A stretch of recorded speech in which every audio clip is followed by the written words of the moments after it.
JPEG ឬ JPG គឺជាប្រភេទឯកសាររូបភាពដែលត្រូវបានគេប្រើយ៉ាងទូលំទូលាយបំផុតនៅលើពិភពលោកហើយវាក៏ជាទម្រង់ដើមដែលកាមេរ៉ាទូរស័ព្ទរបស់អ្នករក្សាទុករូបថតផងដែរហើយដើម្បីឲ្យអ្នកដឹងចំណុចពិតគឺ JPEG និង JPG គឺជារឿងតែមួយទាំងស្រុងមូលហេតុដែលពេលខ្លះអ្នកឃើញ JPG ជំនួសឲ្យ JPEG គឺដោយសារតែប្រព័ន្ធ Windows ចំនួនចាស់អាចដំណើរការបានតែកន្ទុយឯកសារដែលមានអក្សរ3តួប៉ុណ្ណោះដូច្នេះអក្សរ E ត្រូវបានកាត់ចេញ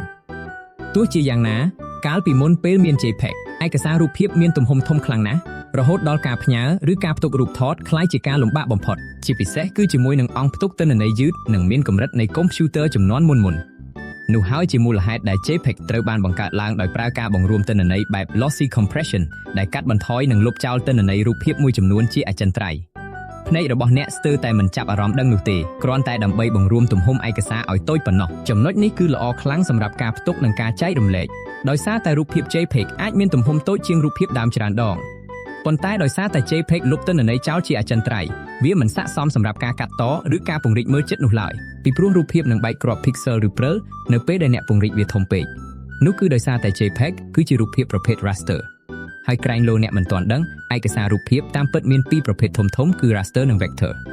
រូបភាព raster ដូចជា JPEG គឺត្រូវបានបង្កើតឡើងចេញពីក្រឡាគ្រាប់ pixel ថេដែលមានន័យថាពួកវានឹងបាត់បង់គុណភាពហើយមើលទៅបែកជាដុំក្រឡាភ្លាមៗនៅពេលដែលអ្នក zoom ចូលជិតពេកផ្ទុយទៅវិញរូបភាព vector ត្រូវបានបង្កើតឡើងពីបន្ទាត់និងខ្សែកោងដែលកំណត់ដោយរូបមន្តគណិតវិទ្យាជំនួសឲ្យគ្រាប់ pixel វិញដូច្នេះពួកវានៅតែច្បាស់ស្អាតជានិច្ចមិនថាអ្នកពង្រីកទំហំវាធំប៉ុណ្ណានោះទេដែលនេះជាមូលហេតុដែល logo និង icon ភាគច្រើនត្រូវបានបង្កើតឡើងជាប្រភេទឯកសារ vector ជំនួសវិញលើពីនេះការរក្សាទុកនិង save រូបភាព JPEG ឡើងវិញច្រើនដងដូចជាការកែប្រែដដែលនឹងធ្វើឲ្យគុណភាពរូបភាពធ្លាក់ចុះបន្តិចម្ដងរាល់ពេលរក្សាទុកប៉ុន្តែទោះជាយ៉ាងណាក៏ដោយ JPEG នៅតែជាជម្រើសចម្បងសម្រាប់អ្នកថតរូបបណ្ដាញសង្គមនិងសម្រាប់អ្នកដែលគ្រាន់តែត្រូវការរូបថតដែលមានគុណភាពល្អសមរម្យដោយមិនធ្វើឲ្យទំហំឯកសារឡើងធំខ្លាំង JFIF ដែលមកពីពាក្យពេញ JPEG File Interchange Format មិនមែនជាប្រភេទឯកសាររូបភាពដាច់ដោយឡែកតែឯងនោះទេវាប្រៀបដូចជាសម្បកវេចខ្ចប់ដែលកំណត់យ៉ាងជាក់លាក់អំពីរបៀបដែលឯកសារ JPEG គួរត្រូវបានរៀបចំរចនាសម្ព័ន្ធ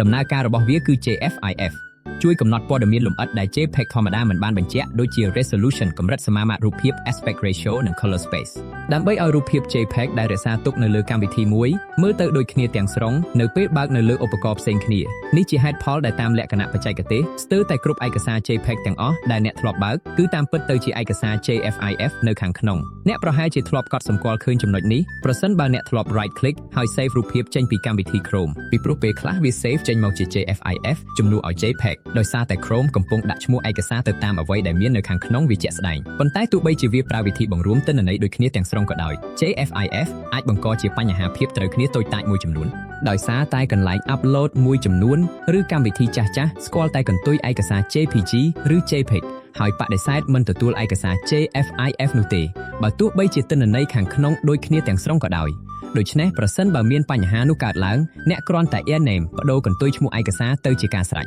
PNG ដែលជាពាក្យកាត់មកពី Portable Network Graphics ត្រូវបានបង្កើតឡើងដើម្បីដោះស្រាយបញ្ហាមួយដែល JPEG មិនអាចធ្វើបានល្អនោះគឺការរក្សារូបភាពឲ្យនៅច្បាស់ឥតខ្ចោះដោយមិនបាត់បង់គុណភាពមិនថាអ្នករក្សាទុកវាប៉ុន្មានដងនោះទេដូច្នេះខុសពីការបង្រួមទិន្នន័យបែប lossy របស់ JPEG គឺ PNG ប្រើប្រាស់ការបង្រួមបែប lossless compression ជំនួសវិញដែលមានន័យថាវាបង្រួមទំហំឯកសារឲ្យតូចដោយមិនលុបទិន្នន័យដើមណាមួយចោលឡើយបន្ថែមលើសពីនេះ PNG